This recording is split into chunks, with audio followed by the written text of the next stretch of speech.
What's up, guys? Welcome to the Penthouse5 Podcast, episode number 18. Today's episode, we are going for another book review, and today's book is The One Thing by Gary Keller. I've just finished this. I did read it a few years ago, but I've just reread it, and then I'm doing this now thing of doing the book reviews. But this is a great book. I highly recommend it if you're looking to be more productive, and that's pretty much the essence of this book. Is like, let's be more productive. Let's, hacks and things like that. That really you can start chucking stuff into your life, implementing what you learn from the book, and just start smashing it a bit better. But what I'm going to do, I've written some notes throughout the book, the takeaways that I got from it that really I thought were great key helps. The one thing I say about the book, hence the title, when you read it, it's littered with the title in the book, so you're constantly repeating. It's hard to explain, but you're reading the book and it keeps saying the one thing, right? It's just inundated throughout the sentences, which can get a little bit annoying. But apart from that, I really recommend this book because it's got some great info in it. Anyway, without further ado, we're going to go straight into the key points that I found from this book. So the first one I got is focus on the one thing that will generate the most of an outcome. Okay, something that you can accomplish every day that will give you the most results after a long period of time. That's really the essence of the book. This whole book is really, you got to find out what that one thing is. What's the one thing you're trying to focus on? Really put all the energy into, right? Is it music? Like, if it's music, obviously this is a musician podcast, but if it's music, is it like, are you trying to put all your time to become the best particular musician, like piano player, drummer, bass player? Is that what you're focusing on? That's really what you got to get from the book first, is finding out and deciding what's the place I want to put all my energy into. What's the one thing I'm trying to achieve my goals and all that kind of stuff. Am I trying to learn something new? That's up for you. Yeah, that's up to you to decide. But that's really where the book starts, and the overview of it is really focusing on one thing, putting all your energy to it, setting the goals, knowing where you want to be and the achievements you want to make, and the time you need to put aside every single day and all that, right? That's the main thing. Is every single day, it's that compound effect that we can build up and achieve what we're trying to get to. Next thing I took away from this book, right? To-do list. So I'm sure all of us have at some point made to-do lists, or we do throughout the day or every day. They say, so you want to replace your to-do list with what's called a success list.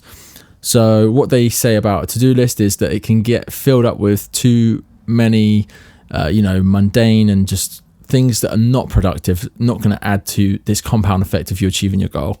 Okay, so it might just be like, I don't know, it could be like brush your teeth and make my bed and cold shower and I don't know, like 20 minutes of practice and iron my clothes and all these kind of things that when you finish a day, you cross them out and you feel like you've achieved something. You're like being productive and like, yeah, cool.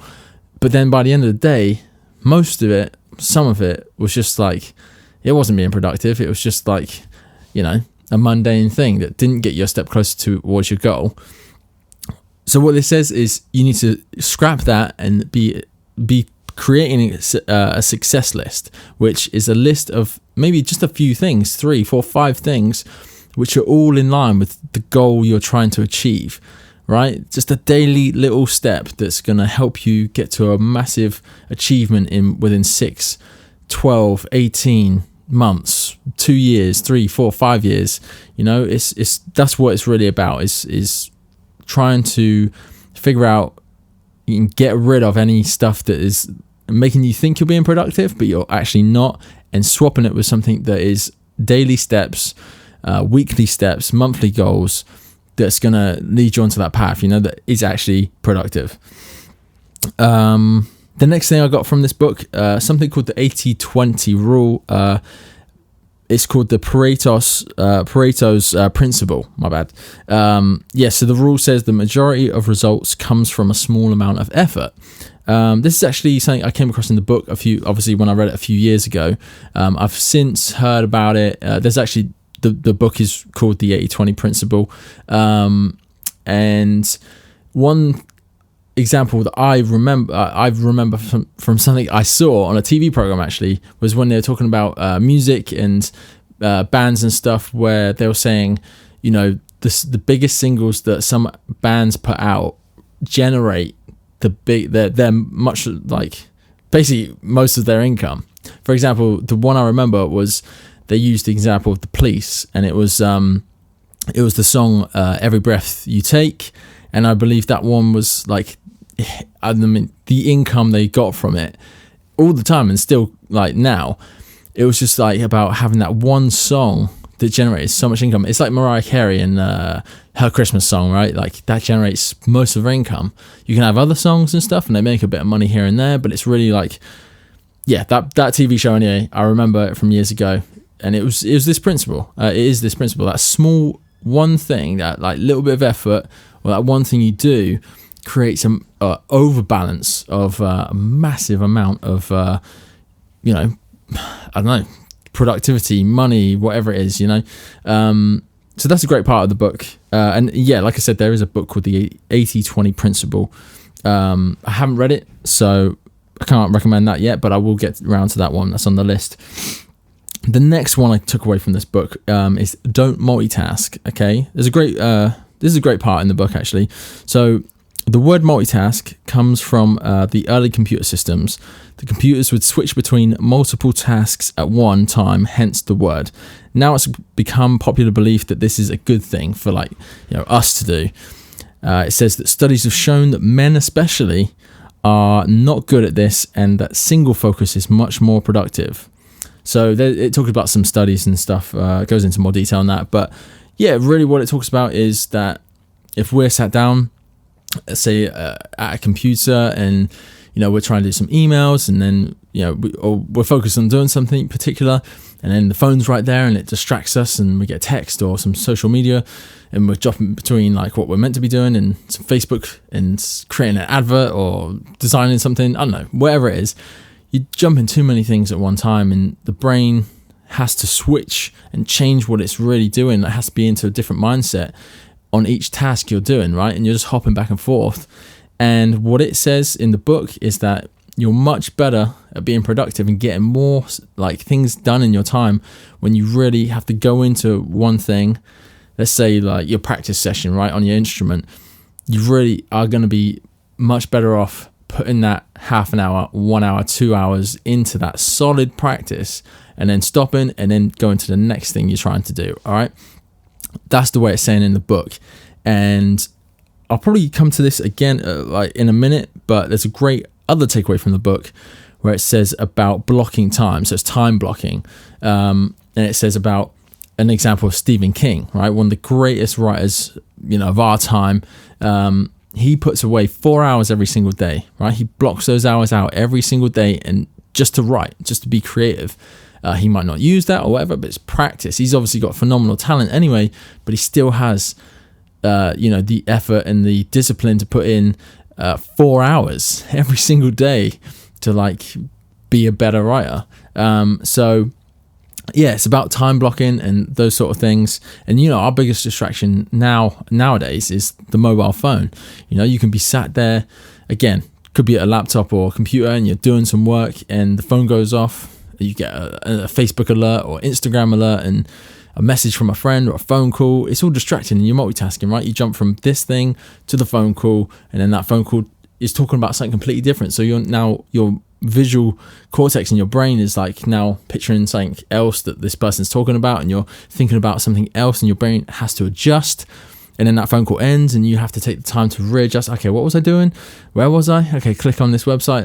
Yeah, okay, cool. I was like editing this like picture or something. I don't know. I was practicing this technique on my bass, or you know. So you're better off really blocking out time for these things that you're trying to achieve. All right, 20 minutes, 15 minutes, an hour, whatever it is. You're really better off, and that's one thing I've taken away from this book is when I'm in a particular part of my day where I'm, you know, say doing an hour practice on a particular skill that I'm trying to develop, right, in my bass playing, I'll take my phone and I'll put it on airplane mode, and I'll sit down and I'll practice for that hour. And then once that hour's done and I've achieved what I want to achieve in that practice session, phone goes back off airplane mode, and then, maybe I've got like an hour to do whatever, but the most important thing is that you time block that particular amount of time off to do that one thing that you need to do daily to progress to achieve your results that you want to achieve. And you time block it and you make sure there's no distractions, basically. I've gone off a little bit, but I'll probably come back to that later because it's another key takeaway. The next one is discipline and habit. Okay, so there was a study at the University College of London.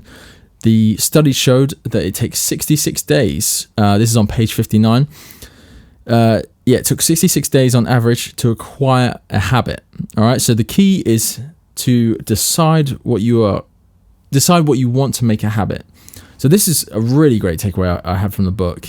Was you have the option to choose your habits, right? And if you don't choose your habits will choose you. And that's in so many other books, and you'll see that all over the time when you get into these books and the people that talk about this stuff. You really have to be specific about the habits you choose. This is probably the biggest thing I took away from this book, actually. Am I going to wake up early? Am I going to put in practice every single day? The musicians you look up to and you're just like, oh my God, they're incredible. Like, how are they this good?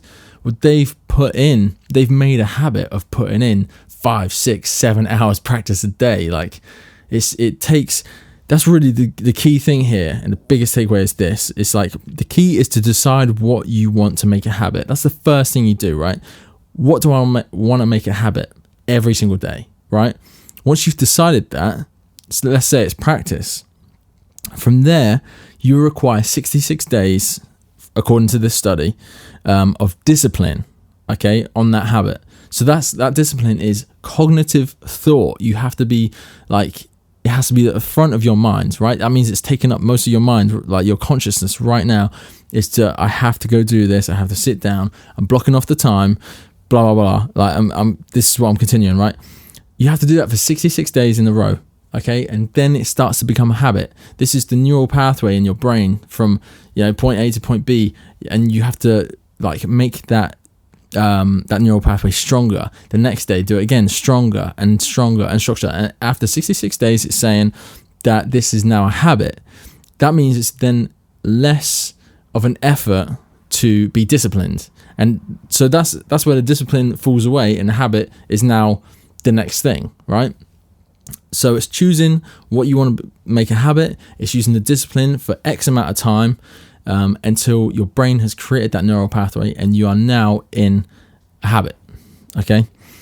That's page 55. What else does it say here? What have I got noted down? Don't have to be disciplined. Okay, yeah. So it uses an example of Michael Phelps, right? So probably the greatest swimmer of all time. I think he's won the most gold medals ever out of all Olympic athletes. But yeah, they use a great example of him where they talk about his story where he was at school and wasn't the greatest student and that, and his teachers were saying like he doesn't have any discipline, blah blah blah. He found swimming and basically decided that was his thing, right? That's his one thing, and he put all his effort, achieved goals, set goals, achieved them. But basically, he created it. He made that his discipline. He was focused and all that stuff within that. But like other areas of his life, he wasn't. It's about for example, if you wanted to lose weight, now that's a goal. That's like something you need to achieve. But you need discipline. You need to do daily things like eat right and work out and do certain exercises that you enjoy as well, so it can be maintained. All those kind of things, right? So. But you don't have to be disciplined in everything else. It could just be the one thing. So yeah, that's pretty much what that says. I'll move on. Another great takeaway. Actually, this is a real good one. Willpower. Okay, so it talks a little bit about willpower. There's actually another book about willpower specifically just on that subject. I can't remember who the author is. I haven't read it, but it's on my list again. So willpower, it says, is like a battery. The more you use it during the day, the more it depletes. Okay, this is a great fact as well. Your brain is 1/50th of your body. Okay, your overall body, but it consumes 1/5 of your calories. Let me say that again. Your brain is 1/50th of your body, but consumes 1/5 of the calories. So poor food choices will work against you in improving your willpower. Good foods will help recharge the battery of willpower. Foods that elevate your blood sugar evenly for long periods. These are complex carbohydrates. Eat these to refuel your willpower. So what does it say here? The study done only kids and marshmallows. Okay, so yeah, so there's a study on marshmallows. Oh yeah, that's another thing. A little story example it uses as an example of willpower, right? So I'll quickly just tell this one. Basically, there was a study done where they used, I can't remember how many kids it was, but so they'd bring a kid into this room. The adult would put down a marshmallow or something like that and would say, you know, I'm going to just leave the room, and if you hold off from eating this marshmallow, I'll come back in about 5 minutes, and then you'll get, and I'll give you another one. You can have both of them, right? So they had to basically, it was trying to see if how many children and stuff like that could really put off the temptation of eating something right now and get an instant gratification, and then, or if they could wait and get more rewarded, right? I think the study showed that, you know, there's obviously a mix of results, but they later went on to catch up with those kids years later, and the ones that had, you know, delayed the gratification of having something now, and, you know, the adult came back and gave a second marshmallow, so they had two. Those kids actually did better, not because of the test, but their willpower, you know, they actually did better in the long run, within school and academics and things like that. So yeah, it talks about that willpower, lack of willpower, and how sleep and eating can recharge your willpower battery, basically. I won't go too much to that, but it's a great section on that willpower. And as I said, there's another book dedicated to that. But it's an important factor to remember. So I'm not sure if this is what I was repeating. So time management and the lie of a balanced life. Okay, so page 78 in the book. You can never have the infamous balanced life.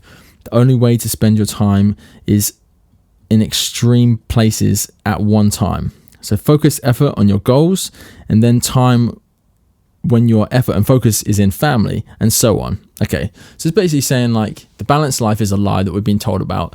Everyone's like, oh yeah, I just want to, like, life has to be balanced, but life doesn't work like that, right? Like, I speak to a lot of, like, my friends and stuff like that, and it's, you know, we used to do contracts, and if you've seen any of these videos before, we talked about cruise ships and hotel work and that, right? With all those kind of working lives, like when we used to do it, I mean, we used to live in a hotel.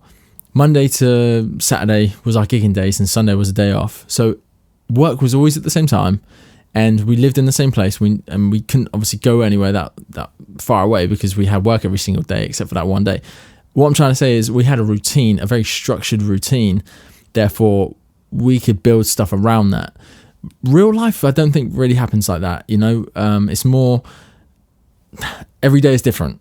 I guess it depends on what you do, but a musician life, every day is different. You can have a whole day where you drive to a gig that's miles away, so you have to get 4 hours to get there. You have to set up and play the gig, and then you stay in a hotel, and then you come back the next day. I mean, that doesn't happen every weekend, but it might be a one-off every once in a while, you know? So that's going to upset a routine that you have. And then there's other examples as well that just the same, they throw you out of balance and stuff. So the book is saying there's no such thing as a real balanced life. It's more the fact that you need to spend time in your one thing. So energy over here for a few hours, a couple of days, whatever, and then back to the energy over here with family and friends, and then back over here where you're focused and completely, you know, obsessed in the moment on this thing for a couple of hours for half the day, and then back home or whatever, you know. It's I'm not sure if it's counterbalance what they say, but it's this jump between things, and sometimes you're going to spend more time with your girlfriend, with your boyfriend, with your family, and then you're going to spend a bit more time, you know, in your job and your career. You know, it's never spending it's never spending all your time in one area, and it's just jumping back and forth between the things you do, right? That's basically what it's saying. Think big in your goals and ambitions. You should fear only not making the most out of life. I mean, that's my favorite part of the book, man. Favorite quote, at least. 139. I gotta read this. A life lived on purpose is the most powerful of all and the happiest. Man, I had to highlight that. And that's a quote. I've got a load of notes on quotes and stuff that I've read in books and stuff. But that was a great one, man. It's and it's so true. It's very true. The biggest fear you should have is not making the most out of life. Fucking living an ordinary, plain life. Just like, why? What's the fucking point?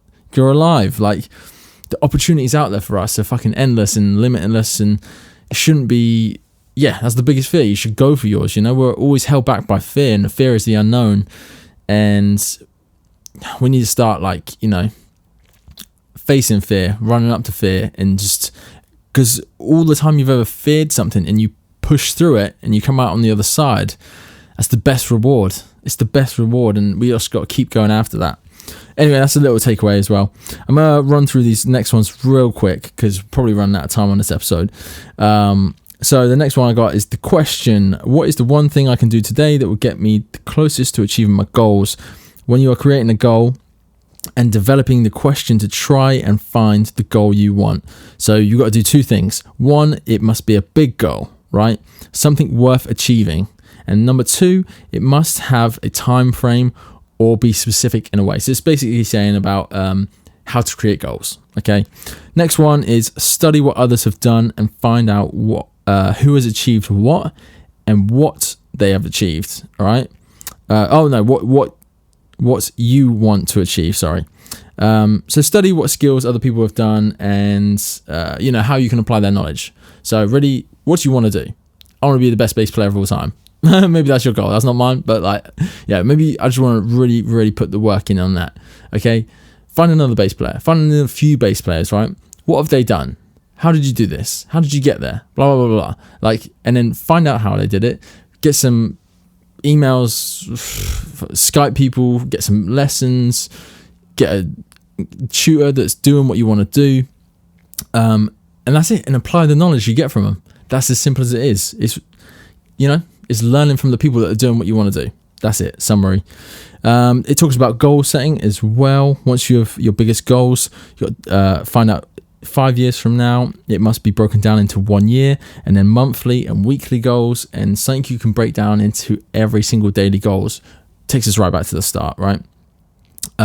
Writing down your goals as well. Apparently, this is meant to increase your chance of achieving the goal by 39.5%. That's nearly 40%. You're more likely to achieve the goal when you write it down. All right. So if you got a goal, write it down. Don't just think about it. Write it down, and make sure you give yourself a set time and deadline to achieve that by. I really have to get through these real quick. So it talks about purpose in the book. Finding your way. This will help you through the tough times. Oh, finding your why, not your way. Purpose. Finding your way. Your why. Oh man, I'm making so many mistakes here. I'm trying to rush. There's a quote on page 144. Set your goals and ambitions clearly and figure out your purpose. Life is ever changing, and you are able to change. And if you are ever able to change with it, then that's. I'm pretty sure that's what that says. Yeah. So I'm making mistakes here. My bad. Yeah.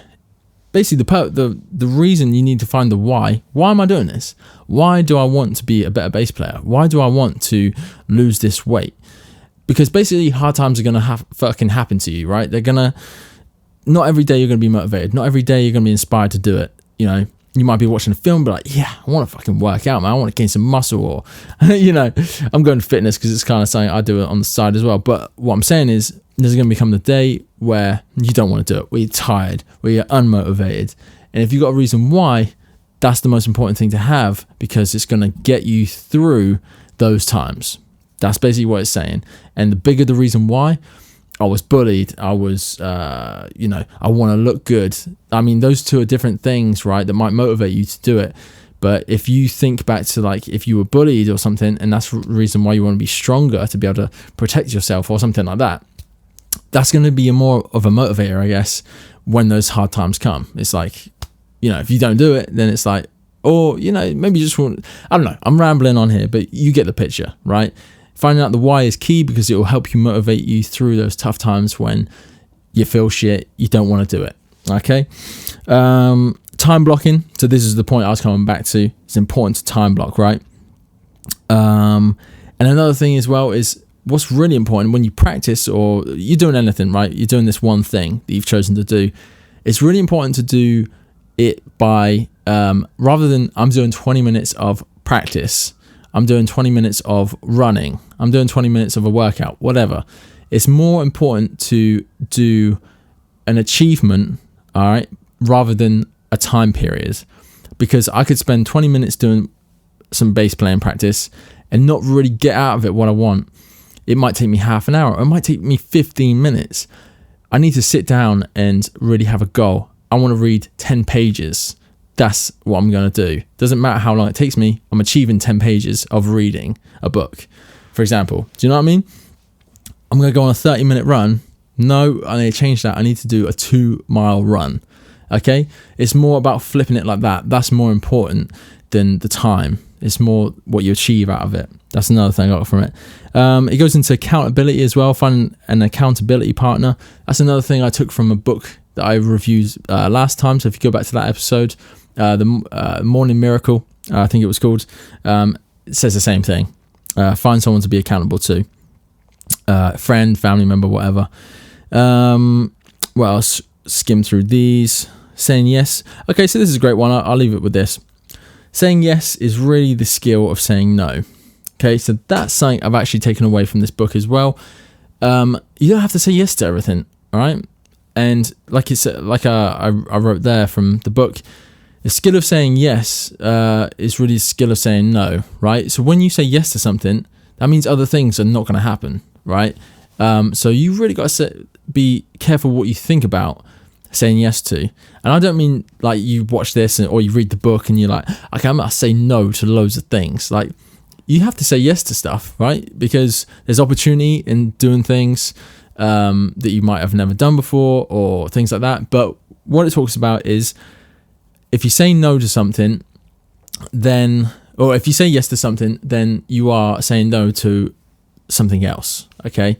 So you just have to be wary of that. The book will explain it a bit better, but one takeaway, and that takeaway in particular, and I flipped it into sort of my life, is, for example, my band. We get an offer or an inquiry, for example. If I don't need to work that weekend, for example, okay, I could say no to that gig. But rather than just saying, I'm sorry, we're unavailable for that gig, or whatever, I don't politer than that, but I would say no, but with a fee higher than usual, right? So I'm saying yes to the gig, but to me it's like I'm saying no because the price I'm giving you is like, higher than I'd normally give. So if you come around and say yes, then I'm all right with that, I don't know, little twists on what was taught in the book anyway. But anyway, guys, I'll leave it at that. I probably waffled on for way too long. That's the book review, The One Thing by Gary Keller. I really like the book. It's a great read. I've also listened to the audio version. I'm pretty sure it's read by him. It was a few weeks ago now, probably a month ago, that I listened to that. But that was really good as well. So I recommend the book and the audio version. And the website's got some great links to like little documents that can help you, like the 66-day like challenge and that, and you cross it off, if you're trying to create a habit. But yeah, that's pretty much it. Thanks for listening. That's the podcast episode over for today. Remember, this podcast is weekly. Every Wednesday we drop it at 6 a.m. GMT. And we're doing book reviews now. Be more productive. All this information and the podcast and episodes and the YouTube and stuff, it's all for musicians and anyone that just wants to be better at marketing, business, music, and being more productive with your time and energy and just being the best version of yourself. That's what I'm all passionate about, and that's what I try to do every day. No one's perfect, but there we go. Hope you enjoyed that episode, guys. Catch you on the next one. Episode 18 done, dusted. I'll see you on the next one. Peace out, guys.